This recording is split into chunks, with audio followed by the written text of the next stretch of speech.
Hey, what's going on, beautiful jellyfish? It's Tracy. Thank you so much for hanging out with me today. And today I'm going to be doing a real talk that I would say, if you had probably asked me about this a month ago, I definitely didn't come up with this idea until pretty recently, and I really wanted to share kind of like my experience, and I really hope that there are some like key takeaways that you can take away from this video and that can really help you, because I kind of wish like I had this video. Like, I wish I saw this video because I had been just really struggling a bit with EDH in a couple of ways, and I feel like I've learned a lot of things that I really wanted to pass on with you. And I would say, like, there were two main issues. The first one was I felt like I was really frustrated because of some people that I was playing with, and it truly has nothing to do with these people in terms of how I view these people. Like, this is not a, oh, they play mean decks, I don't like them as a person. That's not what I'm saying. It was more of a, I'm not really a huge fan of the way this person has their EDH decks. I don't really want to play with them. That was the first thing. The second thing is I was being so hard on myself because some of my EDH decks were not as refined and tuned, and I was trying to compare some EDH decks that were on a lower power level to my higher tier powered decks. And I had really wished, again, that someone had sat me down and said, it is okay that some of your decks are not on the same power level as your other decks. I really wish I had someone who did that, because it would have just helped me and like saved me, I feel like, so much time. And like and okay, so let's kind of like talk about like the first point, like people. Like, I felt like I was playing with some people that just made me feel really frustrated about the game, and like our power levels, I feel like, were not on the same, like my 5 and their 5 were not equivalent, and that like really stressed me out, I would say.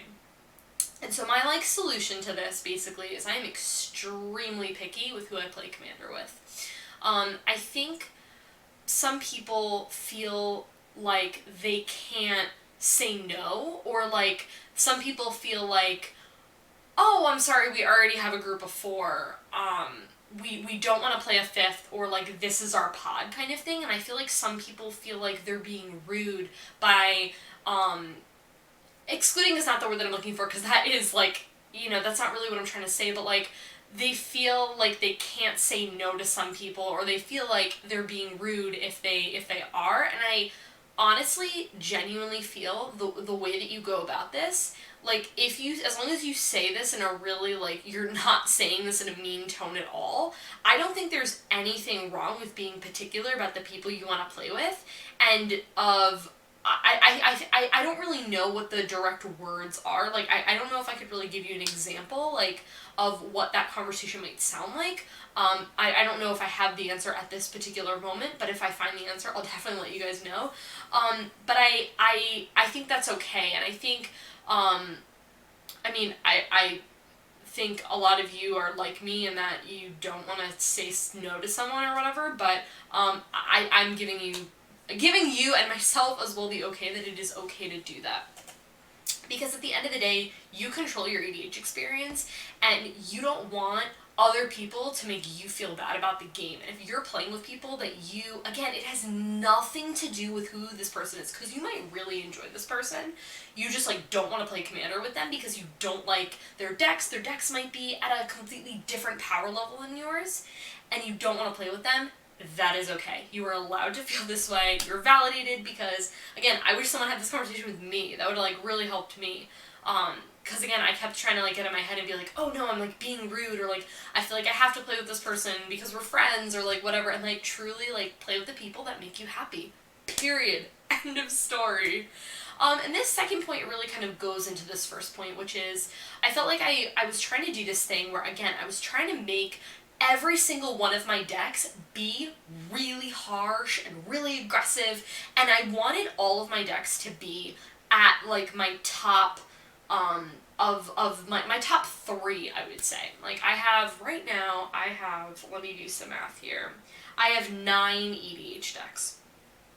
And I would say, arguably, and this is true for everyone's decks, they're all at different power levels. They're all tuned and refined in their own sort of way. And I've obviously spent more money on some decks than I have others. Some of my decks are better than others. And the too long didn't read version is that is okay. It is okay to have decks where not every one of your EDH decks has to be a solid 8. In terms of 1 to 10 power level, I'm gonna be talking about the scale a little bit here. Like, you have 1 in terms of like the least competitive, and 10 being, I don't know. And then this is why like these waters get really murky, because like honestly, like my 10 and your 10 look obviously very different. And if you want to know more about this, I can actually link in the down below my video that I filmed with my friend Chuck, where we talked about competitive EDH. I'm nowhere near that at all, but. So maybe when it might get a little bit confusing when you hear the word competitive, because people might think EDH, competitive EDH, and that's really not what I'm talking about here. So like when I talk about this scale of like 1 to 10, I don't think 10 is a CEDH deck, because I think I don't really know that much about competitive EDH, so I don't know if there's a separate scale for that.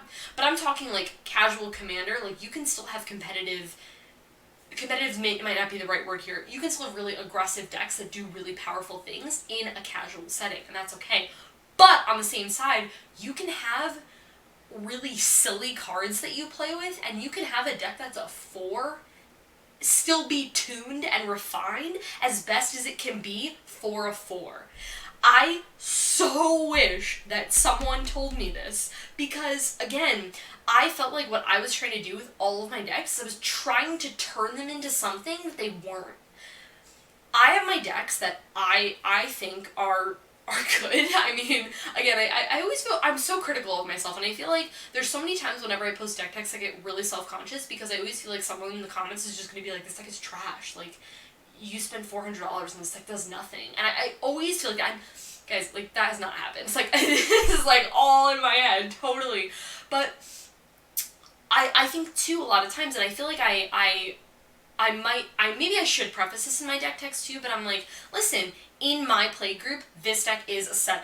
Again, my 7 looks really different probably than a lot of y'all's 7s, that's okay. So like, that's just something that I've noticed. But I felt like what I was trying to do is I was trying to take all these decks, and I was like really unhappy when they weren't performing well. And I was like, no.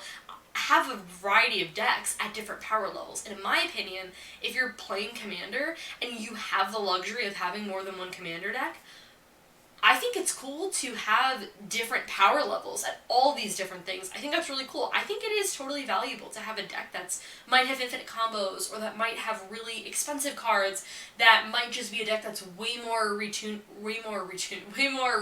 and way more tuned. I think that's awesome, but at the same time, I think it's great to have decks at lower power levels that when someone says, hey, what's our power level? Everyone can kind of pull out a deck, and it's kind of on sort of like the equal playing field. And of course there's going to be things that, sometimes decks that are a little bit lower power level do really powerful things, and that's totally cool for that power level.